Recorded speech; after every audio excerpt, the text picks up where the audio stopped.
Anim in Tamil DJ. இப்போதான் first time என்னோட சேனலுக்கு வரீங்கன்னா சப்ஸ்கிரைப் பண்ண மறந்துடாதீங்க. மறக்காம அந்த நோட்டிஃபிகேஷன் பில்லையும் தட்டி விட்டுருங்க. வணக்கம் நண்பா, நம்ம இன்னைக்கு பார்க்க போறது the night in the area episode 6. இந்த எபிசோட்ல நம்ம என்ன பார்க்க போறோம் அப்படின்னு பாத்தீங்கன்னா, FC/SC ரெண்டு டீம் இருக்க ஒரே ஸ்கூல்னு பார்த்தோம். அவங்க நடுவுல பிராக்டிஸ் மேட்ச் நடக்க போதுன்னு தெரியும். அந்த மேட்ச் இந்த எபிசோட் நடக்கும் போது இதுல யார் வின் பண்ண போறாங்க, யார் தக்க போறாங்க, நம்ம ஹீரோ டீம் வின் பண்ணுமா, இதெல்லாம் தான் இதுல பார்க்க போறோம். வாங்க போலாம். இந்த எபிசோடு ஆரம்பிச்ச உடனே பாத்தீங்கன்னா இவங்க பிராக்டிஸ் மேட்சுக்கு ரெடி ஆயிட்டாங்க. ஆல்ரெடியா கொடுத்த டைம் எல்லாமே முடிஞ்சு போச்சு. ஆராக்கி பாத்தீங்கன்னா இன்னமும் டீம்ல வந்து சேரல. இவங்க மட்டும்தான் இருக்காங்க. கரெக்டா 11 பேர் தான் இருக்காங்களே. சோ என்ன சொல்றாங்கன்னா, நீங்க முடிஞ்ச வரைக்கும் சேஃபா ஆட பாருங்க. ஏன்னா யாராவது ஒருத்தருக்கு அடிபட்டுடுச்சு அப்படின்னா நம்மளுக்கு ரீப்ளேஸ் பண்றதுக்கு சப்ஸ்டிட் கூட இல்ல அப்படின்னு சொல்லிட்டு கேம் ஆரம்பிக்கிறாங்க. கேம் ஆரம்பிக்கிறதுக்கு முன்னாடி ரெண்டு டீம்லயும் யார் இருக்காங்கன்னு சொல்றாங்க. அப்புறம் SCல யாரு முக்கியமான பிளேயர்ஸ் அப்படின்ட்டு ஒரு 4 பேரை சொல்றாங்க. இவங்க தான் முக்கியமான பிளேயர்ஸ் அப்படின்ட்டு. அதுக்கப்புறம் FC சொல்ல வராங்க. உடனே என்னது அப்படியா, ஒண்ணுமே இல்லையா அப்படின்னு சொல்லிட்டு, சாரிங்க FC டீம்ல சொல்லிக்கிற மாதிரி ஒருத்தர் கூட இல்ல அப்படின்னு அவன் சொல்ல, இதை கேட்டு நம்ம ஆளுங்க எல்லாருக்கும் பாத்தீங்கன்னா பயங்கரமான முக்க. ஏண்டா நான் உங்ககிட்ட கேட்டமா, நீயா வந்து சொல்றன்னுட்டு இப்படி அசிங்கப்படுத்துறிய மைக்ல அப்படின்னு நினைச்சுக்கிறானுங்க. கேம் ஆட ஆரம்பிக்கிறாங்க. எல்லாருமே ஆடிட்டு இருக்கும் போது நம்ம ஹீரோ டீம்ல பாத்தீங்கன்னா பாலை பாஸ் பண்றதுக்கு ஆளே இல்ல. டிஃபென்ஸ் பக்காவா இருக்கு. அவன் பாத்தீங்கன்னா டிஃபென்ஸ் குள்ளே அடிக்கிறான். ஏண்டா அங்க யாருமே இல்ல, அங்க போய் அடிக்கிறேன்னு சொல்லிட்டு ஆப்போசிட் டீம் நடக்கும் போது பாத்தீங்கன்னா சடனா ஒரு ரூம் கிராஸ் ஆகுது. அது யாருன்னு பாத்தீங்கன்னா நம்ம ஹீரோ தான். அவன் ஃபாஸ்டா போயிட்டு இந்த பாலை ரிசீவ் பண்ணிட்டான். அந்த பாலை கொண்டு போக ஆரம்பிக்கிறான் கோல் கிட்ட. ஆனா அதுகிட்டயும் அவனை மடக்க ஆரம்பிச்சிடுறாங்க.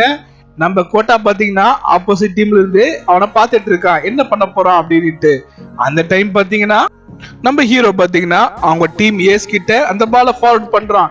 அவன் பாலை கொண்டு போயிட்டு இருக்கும் போது அவங்களுக்கு ஆப் வைக்கிற மாதிரி ஆப்போசிட் டீம்ல இருக்கிற எல்லா டிஃபென்ஸர்களும் பின்னாடி வர ஆரம்பிக்கிறாங்க.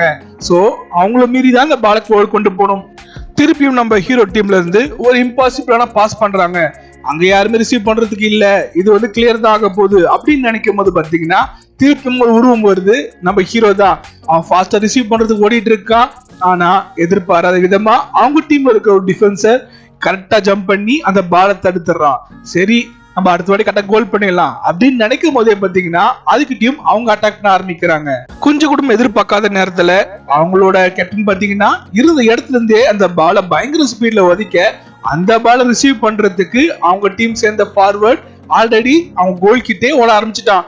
உடனே எல்லாருமே அவனை ஸ்டாப் பண்ணணும் அப்படின்ட்டு பயங்கர ஸ்பீட்ல ஓட ஆரம்பிக்கிறாங்க.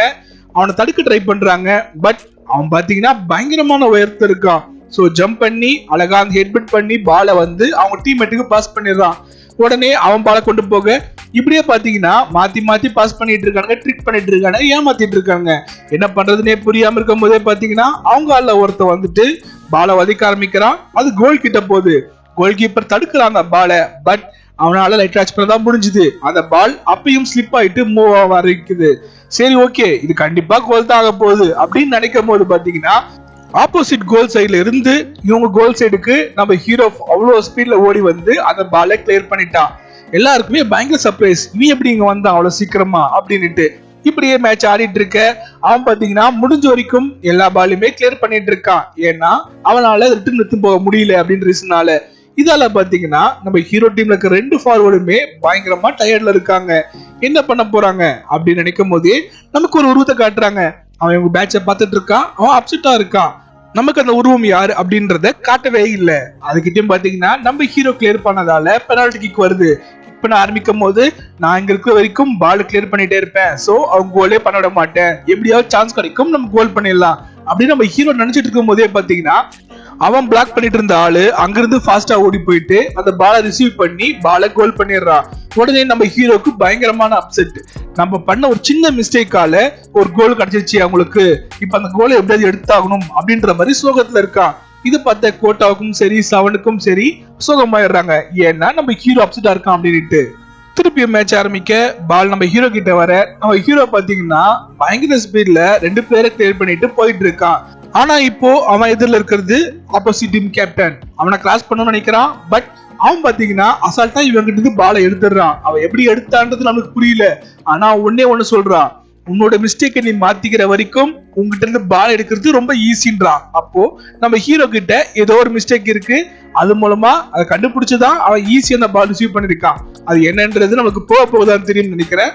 அந்த பாலை பாத்தீங்கன்னா அவனுங்க பாஸ் பண்ண பால் மாத்தி திருப்பியும் பாத்தீங்கன்னா ஆப்போசிட் டீம் ஃபார்வர்ட் கிட்ட பால் வருது, அவன் திருப்பியும் ஜம்ப் பண்ணி ஹெட் பில்ட் பண்ண போறான். அதுகிட்டயும் நம்ம ஹீரோ டீம்ல இருக்கவன் தடுக்கிறதுக்காக அவனை இடிக்க பாக்குறான். பட் யூஸ் இல்ல, அவன் கீழே விழுந்துடுறான், பாலும் ஸ்கோர் ஆயிடுது. இவன் கீழே விழுந்த ஸ்பீட்ல பாத்தீங்கன்னா இவன் ஷோல்டர் எலும்பு கொஞ்சம் டேமேஜ் ஆயிடுது. இத கூத்து பாத்தீங்கன்னா அவனை இவன் இடிச்சான், ஆனா அவனுக்கு ஒண்ணும் ஆகல. கடைசியில கீழே விழுந்து இவனுக்கே அடிபட்டுடுச்சு. அந்த அளவுக்கு ஸ்ட்ராங்கா இருக்கானுங்க ஆப்போசிட் டீம்ல இருக்க எஸ்சி டீம்.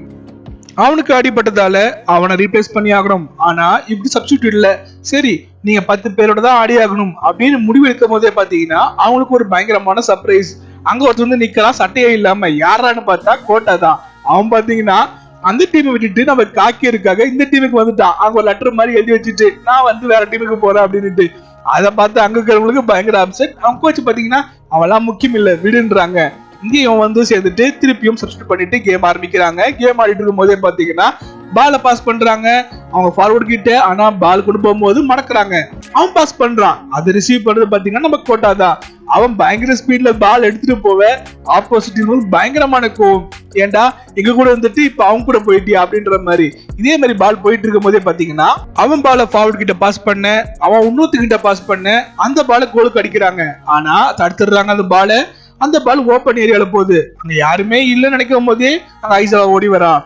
அவன் எப்படி அங்க வந்தான், இவ்வளவு நேரம் எங்க இருந்தான்னு யாருக்குமே புரியல. அப்ப நம்ம ஒரு சின்னதா ஒரு சீன் காட்டுறாங்க. நம்ம ஹீரோவோட சின்ன வயசுல பாத்தீங்கன்னா அவன் அண்ணன் சொல்லியிருப்பான், நீ வந்து உன் மேல அதிக போக்கஸ் இருந்தால் நீ வந்து அவங்களுக்கு கண்ணு தெரியாம மறையணும். அதுக்கு என்ன பண்ணணும் அப்படின்னா கோல் பெனால்டி கிட்ட வர வரைக்கும் நீ பால் டச் பண்ணவே கூடாது. அப்போ உன் மேல கான்சன்ட்ரேஷன் இருக்காது. நீ கரெக்டா பெனால்டி ஏரியால ஃப்ரீயா இருக்கும் போது பால் டச் பண்ணி ஸ்ட்ரெயிட்டா கோல் பண்ணிடணும். அதுதான் பெர்ஃபெக்ட்டான ஸ்ட்ரைக்கர் அப்படின்னு சொல்லியிருப்பான். அதே மாதிரிதான் நம்ம ஹீரோவும் பால் டச் பண்ணாமே கரெக்டா பெனால்டி ஏரியாக்கு வரும்போது இந்த பால் ரிசீவ் பண்ணி கரெக்டா கோலும் பண்ணிட்டான். எல்லாருக்குமே பயங்கரமான சந்தோஷம். அங்க இருக்க இவங்க கோச்சுக்கு பாத்தீங்கன்னா இப்பதான் ஃபர்ஸ்ட் டைம் ஒரு பியூர் ஸ்ட்ரைக்கர் நான் பாக்குறேன் அப்படின்னு சந்தோஷப்படுறாரு. ஆப்போசிட் டீம்ல பாத்தீங்கன்னா சுகமா இருக்கானுங்க. இது மாதிரி நான் மிஸ் பண்ணிட்டேன், தான் கோல் பண்ணிட்டான் அப்படின்னு சொல்லும் போது அது ஏதோ ஒரு லக்கு, அவன் கரெக்டா பாஸ் பண்ணிட்டான், அதெல்லாம் பிரச்சனை இல்லை, வீடு நம்ம போக எடுத்துக்கலாம் கோல் அப்படின்னு சொல்ல திருப்பி மேட்ச் ஆரம்பிக்குது. பால் பாஸ் பண்ண ஆரம்பிக்கிறாங்க. நம்ம ஹீரோ கோல் பண்ண ட்ரை பண்றாங்க, பட் கோல் தடுத்துடுறாங்க. இப்போ பால் பாத்தீங்கன்னா ஆப்போசிட் வந்தாச்சு. அவங்க பயங்கர ஸ்பீட்ல பாலை பாஸ் பண்ணி கொண்டு வந்துட்டாங்க. கோல் பண்றதுக்கிட்ட வந்தாச்சு. பால் பாத்தீங்கன்னா ஓப்பன்ல இருக்கு. அங்க பாத்தீங்கன்னா ரிசீவ் பண்றதுக்கு இந்த ஆப்போசிட் டீம் கேப்டன் இருக்கான். அவன் கோல் பண்ணும் போது பாத்தீங்கன்னா பயங்கர ஸ்பீடா நம்ம ஹீரோ வந்து இந்த பாலை ஸ்டாப் பண்ண ட்ரை பண்றான். பட் ஒரு செகண்ட்ல பாத்தீங்கன்னா அவன் அதுக்கும் கோல் பண்ணிட்டான். அவன் மனசுல யோசிக்கிறான், இவன் எப்படி கரெக்டா இங்க வந்தான், இந்த பால் இங்க வரும் அப்படின்றது அவனுக்கு எப்படி தெரியும் அப்படின்னு யோசிச்சுக்கிட்டே அவன் ஒரு செகண்ட் முன்னாடி வந்திருந்தானா இந்த பால் கண்டிப்பா தடுத்துட்டு இருப்பான், கோல் பண்ணிருக்க முடியாது அப்படின்னு அவன் யோசிச்சுட்டு இருக்கும் போதே பாத்தீங்கன்னா இன்னும் 25 நிமிஷம் தான் இருக்கு. அவங்க ஆளுகிட்டையும் பாத்தீங்கன்னா 3 கோல் பண்ணிட்டாங்க.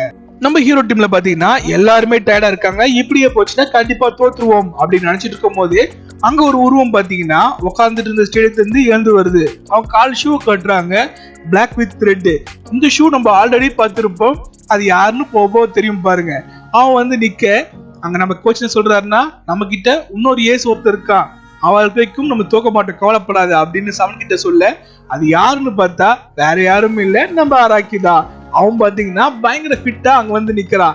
கவலைப்படாதீங்க நான் வந்துட்டேன் அப்படின்னு சொல்ல அவனை சப்ஸ்டியூட் பண்ணி அவனை உள்ள அனுப்புறாங்க. அவன் உள்ள என்ட்ரி கொடுக்குறான். செம்மையா லைட் எல்லாம் கொடுத்து சூப்பரா கொடுத்துருக்காங்க என்ட்ரிய. அதோட பாத்தீங்கன்னா இந்த எபிசோட முடிச்சுட்டாடுங்க. பாத்தீங்கன்னா கிட்டத்தட்ட நம்ம நாடகம் மாதிரியே போயிட்டு இருக்கு.